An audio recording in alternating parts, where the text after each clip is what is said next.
بسم الله الرحمن الرحیم. السلام علیکم دوستانو، تاسو ته د ډیټابیس منیجمنت سیستم دریم درس ته راغلاست ویم.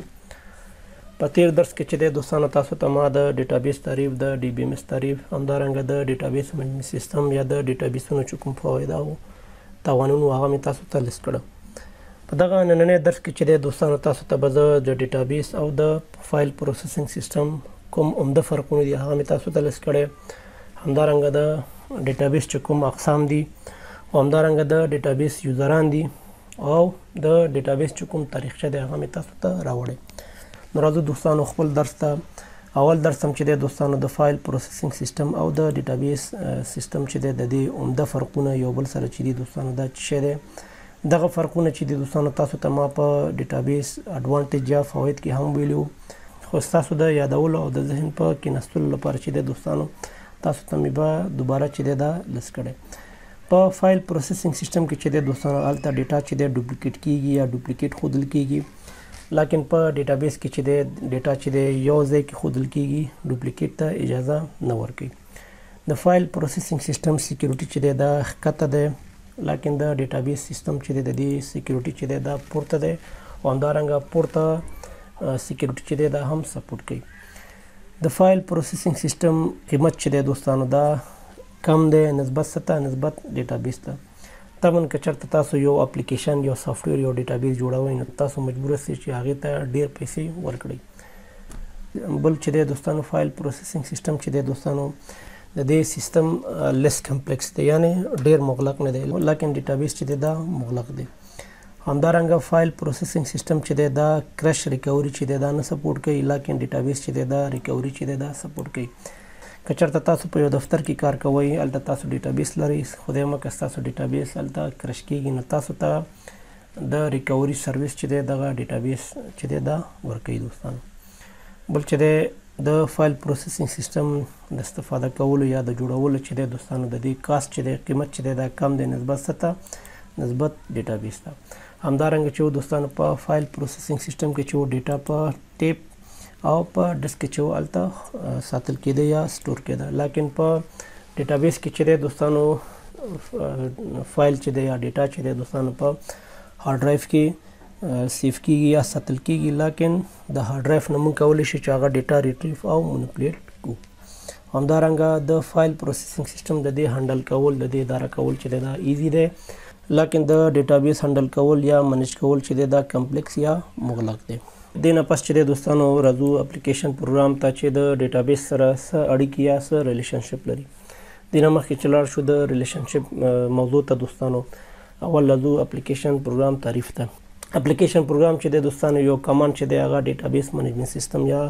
ډیټابیس ته چې دی لیږي. د دې خاص کار چې دی دوستانو ډیټابیس سیستم ته چې دی کمانډ لیږل دي، چې د همدغه کمانډ په واسطه باندې بیا دغه ډیټابیس چې دی دا اداره کوي یا کنټرولوي. کله چې تاسو یو اپلیکیشن یو سافټویر جوړوئ دوستانو، هغه سافټویر یا اپلیکیشن چې دی هم د اپلیکیشن پروګرام نه ساز شوي وي او همدارنګه ډیټابیس نه چې دی هغې نه ساز شوي یا جوړ شوي وي. چې دغه اپلیکیشن پروګرام چې دی دوستانو تاسو ته د یوزر انټرفیس په شکل باندې ښکاري، چې د همدغه یوزر انټرفیس په واسطه باندې تاسو کولی شئ چې یو کمانډ یو خبر یو کار چې دی ډیټابیس ته ولیږئ، چې یو استفاده کوونکی یو یوزر چې دی د همدغه یوزر انټرفیس په واسطه باندې چې دی ډیټابیس سره چې دی کمیونیکیشن یا ارتباط قایموي. دغه یوزر انټرفیس ته چې دی دې ته فرنټ اینډ ډیزاین هم ویل کېږي او ډیټابیس ته چې دی هغې ته بیک اینډ ډیزاین هم ویل کېږي. د مثال په ډول باندې که چېرته راشو، تاسو ټول فیسبوک نه استفاده کوئ، تاسو مثال غواړئ چې ځان ته یو فیسبوک اکاونټ پرانیزئ،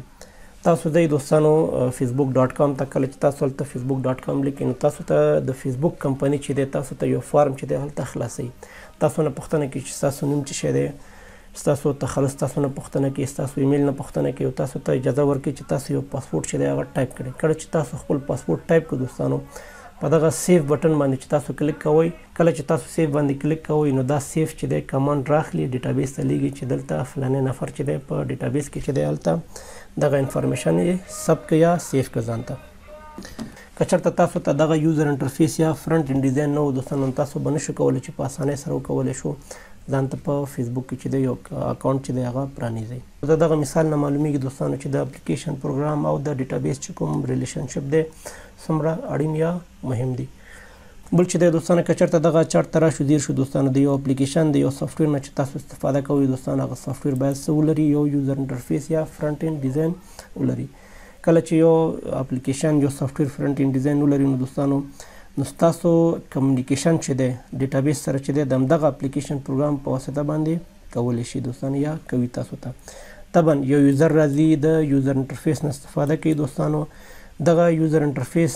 په دې بکن باندې چې دی دوستانو یا د دې په بټنونو باندې چې دی یا د دې په فارمونو باندې چې دی دوستانو اپلیکیشن پروګرام هلته څه ناڅه یا یو کار چې دی هغه کوډ شوی دی چې د همدغه اپلیکیشن پروګرام په واسطه باندې تاسو کمانډ لګئ څه ته ډي بي ایم ایس ته بیا ډي بي ایم ایس نه چې دی راځي د ډیټابیس ته چې دی هلته سیف کیږي یا ستپ کیږي دوستانو. دې نه پس چې دی دوستانو راځو د ډیټابیس اقسامو ته چې یو پرسونل کمپیوټر ډیټابیس دی دوستانو بل چې دی ورک ګروپ دی همدارنګه ډپارټمنټ ډیټابیس دی او همدارنګه چې دی انټرپرایز ډیټابیسونه چې دي په نن سبا دور کې یا په نن سبا په دنیا کې چې دی دې کې مروج یا رایج دي دوستانو. اول به راشو پرسونل کمپیوټر ډیټابیسونو ته. دا هغه ډیټابیسونه دي دوستانو چې یو خاص کس لپاره چې دی ډیزاین شوي وي یعنی یو نفر په یو وخت کې چې دی د یو کمپیوټر نه دغه یو ډیټابیس نه استفاده کولی شي. بل چې دی دوستانو ورک ګروپ ډیټابیس دی دا هغه ډیټابیس دی دوستانو چې په یو وخت کې 100 یوزران چې دي دغه ډیټابیس کې کنیکټ وي چې د دې ډیټابیس د یو سنټرل سیستم په واسطه باندې چې دی دغه یوزرانو سره کنیکټ کړي وي چې د دې یوزر چې کوم رینج دی دوستانو تر 15 کسانو پورې دی. بل چې دی دوستانو ډپارټمنټ ډیټابیس دی. مثال په ډول باندې دوستانو فاینانس ډپارټمنټ لپاره یو ډیټابیس چې دی هغه ډپارټمنټ ډیټابیس کیدلی شي. د فیس د اخیستلو لپاره چې د فیس ډپارټمنټ دی دوستانو ستاسو د امتحانونو ډپارټمنټ لپاره چې دی دوستانو یو ډیټابیس ډیزاین کیږي یا ډیزاین شوی دوستانو چې دغه ټول د ډپارټمنټ ډیټابیسونو په لست کې چې دی راځي چې د دې ډیټابیس د یوزرانو رینج هم چې دی دوستانو د 15 کسانو نه نیولې تر 100 کسانو پورې چې دی دوستانو دغه ډپارټمنټ ډیټابیس نه چې دی استفاده کولی شي. بل چې دی دوستانو انټرپرایز ډیټابیسونه دي چې په دغه ډیټابیس کې چې دی 100 ډپارټمنټ ډیټابیسونه وي. مثال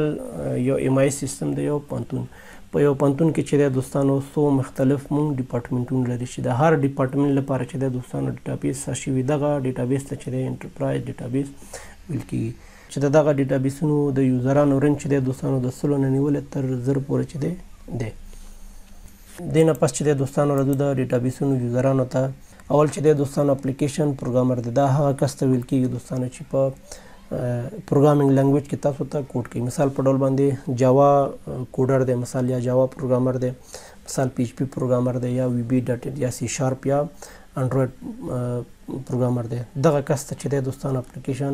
پروګرامر ویل کیږي. د دې کار دا دی دوستانو په ډیټابیس کې چې دی د ډیټابیس د انټراکشن لپاره چې دی یا د ډیټابیس د کمیونیکیشن لپاره چې دی دغه اپلیکیشن پروګرامر چې دی دا یو کوډ لیکي چې مثال مې تاسو ته د فیسبوک مثال په تیر درس کې چې دی چې مثال مې تاسو ته په تیر سلایډ کې چې دی د فیسبوک مثال ورکړ دوستانو. بل یوزر چې په ډیټابیس کې دی هغه اینډ یوزر دی. دا هغه یوزر ته ویل کیږي دوستانو چې ډایرکټ د اپلیکیشن پروګرام سره چې دی انټراکشن ولري. د دې اینډ یوزر وظیفه دا د دوستانو چې په ډیټابیس کې چې دی یو ریکارډ انسرټ ډیلیټ او اپډیټ کړي. بل چې دی دوستانو په اینډ یوزرانو کې چې د موږ 2 ډوله یوزر لري چې یو نایف یوزر دی دوستانو چې دلته ما نه پاتې دی او بل چې دی دوستانو سوفیسټیکیټډ یوزران دي دوستانو.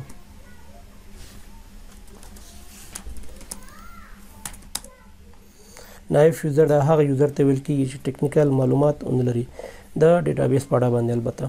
او دویم چې دی دوستانو سوفیسټیکیټډ یوزر دی دا هغه یوزر ته ویل کیږي دوستانو چې د ډیټابیس په اړه باندې د ډیټابیس په سټرکچر باندې چې دی پوه وي او مختلف وخت چې دی دوستانو د اس کیو ایل ژبه په واسطه باندې چې دی مختلف قسمه اپریشنونه چې دی هغه اجرا کړي. بل یوزر چې دی دوستانو ډیټابیس اډمنسټریټر دی دا هغه یوزر ته ویل کیږي دوستانو چې دا ټیکنیکل وي. د دې وظیفه دا دی دوستانو د ډیټابیس اډمنسټریټر چې ټول مکمل ډیټابیس چې دی دا منیج کوي. دغه کس چې دی دوستانو دا کولی شي چې یو ډیټابیس جوړ کړي یو ډیټابیس مینټین کړي یو یوزر ته چې دی هغې ته رایټس ورکړي او یو یوزر نه چې دی مثال هغې نه رایټ لرې کړي. دغه ټول وظایف چې دي دوستانو د ډیټابیس اډمنسټریټر په واسطه باندې چې دی دا سرته رسیږي. بعضې کارونه چې دي دوستانو د ډیټابیس اډمنسټریټر په واسطه باندې چې سرته رسیږي مثال انسټالیشن اف سافټویر دی چې د ډیټابیس اډمنسټریټر په واسطه باندې سرته رسیږي. د ډیټابیس مانیټر کول دي دوستانو چې د ډیټابیس اډمنسټریټر په واسطه باندې کولی شي. دا یو پرابلم سلوشن لپاره چې دی دغه ډیټابیس اډمنسټریټر دغه پرابلم سالو کولی شي. همدارنګه چې دی پرمیشن مثال یو چاته رایټس ورکوي یو چاته رایټس نه ورکوي، په مثال یو یوزر دی هغې ته رایټس ورکوي یو یوزر چې دی هغې ته رایټس نه ورکوي. دا ټول د ډیټابیس اډمنسټریټر چې دی د دې کار دی. همدارنګه چې دی د یو ډیټابیس بیک اپ چې دی د همدغه ډیټابیس اډمنسټریټر په واسطه باندې چې دی سرته رسیږي. د ډیټابیس د یوزرانو نه پس چې دی دوستانو راځو د ډیټابیس تاریخ ته. د ډیټابیس تاریخ چې دی دوستانو د 1950 نه چې دی شروع شوی تر نن ورځې پورې، ولیکن په لومړنی ځل باندې چې دی یا په لومړی ځل باندې چې دی په 1960 کې چې دی د ډیټابیس مفهوم چې دی هغه تعریف شو یا معرفي شو، چې تر نن ورځې پورې چې دی دغه ډیټابیسونو ته چې دی یا دغه ډیټابیس ته چې دی ډېر کار وشو. په کال 1950 کې چې دی دوستانو د فایل د ذخیره کولو لپاره چې دی د معلوماتو د ذخیره کولو لپاره چې دوستانو د مقناطیسي ټبونو نه به یا ټیپس نه چې دی هغې نه استفاده کېدله. چې کله ډیټا په یو ټیپ کې چې دی هلته ذخیره کېده دوستانو، اول به د مختلف ټیپونو نه چې دی ډیټا به لوستل کېده یا ریډ کېدله، هغې نه پس په نوې ټیپونو کې چې دی دوستانو همدغه لوستل شوی یا ریډ شوی ډیټا چې دی هغه کې ذخیره کېده. په دغه وخت کې چې دی د ډیټا د انپوټ کولو لپاره یا د ډیټا د انزټ کولو لپاره چې دی د پنچونو نه استفاده کېده او د آوټپوټ یا د ښودلو لپاره چې و د پرنټرونو نه استفاده کېدله. همدارنګه په دغه وخت کې چې دی کله چې ډیټا ریډ کېده یا لوستل کېده نو په سیکوینشل یا په ترتیب سره لوستل کېده. مثال 1 2 3 تر 10 پورې یا مثال تر 100 پورې همداسې په ترتیب سره ډیټا چې دی دا لوستل کېده. په هغه وخت کې چې دوستانو د ډیټا اصلي سایز چې دی د میموري نه به زیات او بل دا و دوستانو چې کله یو ډیټا ذخیره کېدله نو دغه ذخیره کېدل د ډیټا چې دی د ډیټا ټایپ پورې چې دی یا د ډیټا اقسام یا قسم پورې چې د هغې پورې اړه درلودل. او بل دا دی دوستانو کله چې په ډیټابیس کې چې دی یو نوی فیلډ اضافه کېده نو په شته فیلډ معلوماتو باندې چې دی په هغه کې ثبت کېده، یعنې پخوانی ډیټا چې دی په هغه باندې سیف کېده. پخوانی ډیټا به له منځه تله لیکن دا نوی ډیټا چې دی دا به په هغه باندې چې دی سیف کېده. او بله دا دی دوستانو کله چې یو یوزر یو استفاده کوونکی د ډیټابیس نه یو معلومات به یې اخیسته نو په هغه وخت کې چې دی یوزر ته پکار و چې د ډیټابیس په فزیکل سټرکچر باندې باید پوه، یعنې که چېرته په فزیکل سټرکچر باندې پوه نه و هغه نشو کولی چې د ډیټا نه معلومات چې دی هغه ترلاسه کړي. په دغه کلونو کې چې دی دوستانو یو له ښه کارونو څخه چې دوستانو دغه سبري سیسټم و چې دا ټراول ریزرویشن سیسټم دی دوستانو چې د امریکن ایرلاین په واسطه باندې د آی بی ایم کمپنی په کومک سره چې دی دغه سیسټم چې دی دا ډیولپ یا ساز شو. بیا چې دی دوستانو د 1970 نه نیولې تر 1972 پورې چې دی په دغه کلونو کې چې دی دوه اساسي ارتباطي یا ریلیشنل ډیټابیس سیسټم چې دی دا جوړ شو، چې دغه دوه سیسټمونه چې دی دواړه په یو پی ایس لابراتوار کې چې دی هلته ساز شو، چې ډاکټر ایفکارډ یا ایفکارډ چې دی د دې په واسطه باندې د همدغه سیسټمونو د ریلیشنل ماډل لپاره چې دی وړاندیز کړی و دوستانو، چې دغه ایفکارډ د ریلیشنل ماډلونو د وړاندیز په نتیجه کې چې دی دوستانو د ډیټابیس نظریه هم ورکړل شو. او همدارنګه چې دی د ایفکارډ دغه ریلیشنل ماډل چې دی د اس کیو ال ډي سی لپاره چې دی د دې د ډیولپ کېدو لپاره هم مؤثر چې دی تمام شو. بیا دوستانو په کال 1940 نه نیولې تر 1970 پورې چې دی دوستانو د دې کلونو ترمنځ باندې چې دی بیا یو دوه نوې ریلیشنل ډیټابیسونه چې دی د هغه پروټوټایپ یا مخکې له ډیزاین چې دی هغه بازار ته چې دی هغه رامنځته شو، چې د انګریس په نوم باندې په یو بی سی لابراتوار کې او د سیسټم آر په نوم باندې چې دی په آی بی ایم لابراتوار کې چې دی په هغه کې ساز شو، چې په هغه وخت کې دغه انګلیس سیسټم چې دی د کیرویل لنګویج چې د کیو یو ای ال په نوم باندې استفاده کېدله، چې دغه انګلیس سیسټم چې دی دوستانو د انګلیس کراپ، د مایسکیول سرور، د سایبیس، د وینګ سپیس او د بریټن لی د رامنځته کېدلو څه شو دوستانو د رامنځته کېدلو سبب شو.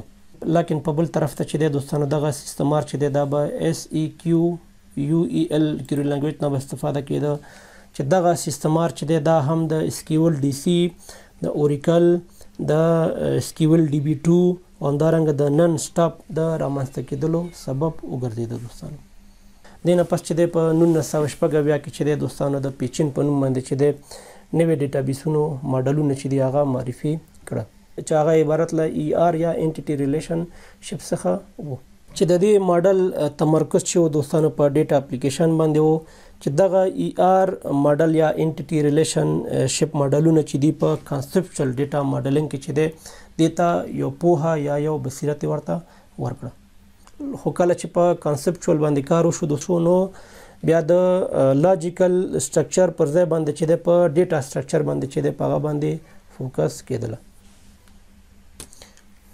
لکه کله چې ډیټابیس ډیزاین کېده دوستانو نو په ډیټابیس په لاجیکل سټرکچر باندې چې دی ډیر فوکس کېده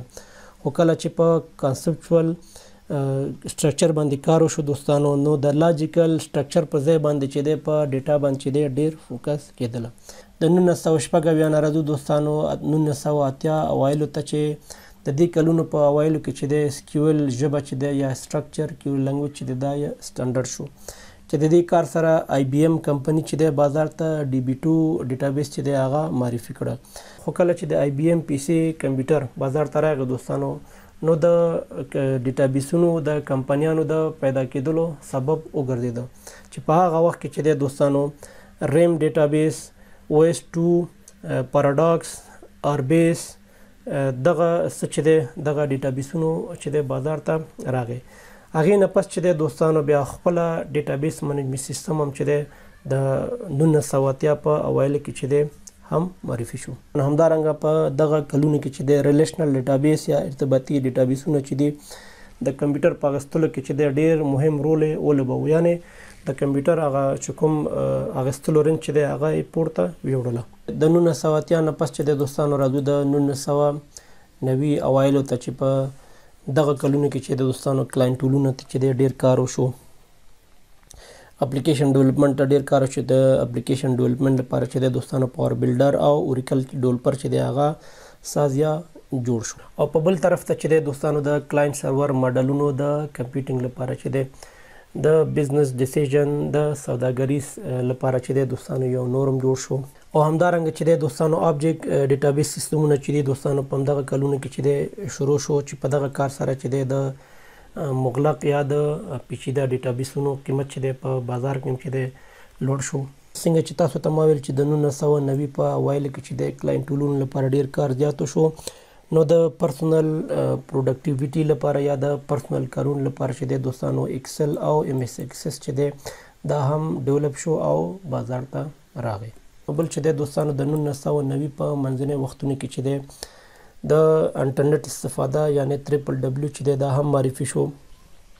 د کمپیوټرونو ریموټ اکسس چې دی دا هم رایج شو او همدارنګه چې دی د ویب DB چې دی د دې استفاده هم په زیاتېدو شو په دغه 1990 په منځنۍ وختونو کې چې دی دوستانو څه ناڅه اډوانس کارونه وشو د ډیټابیس لپاره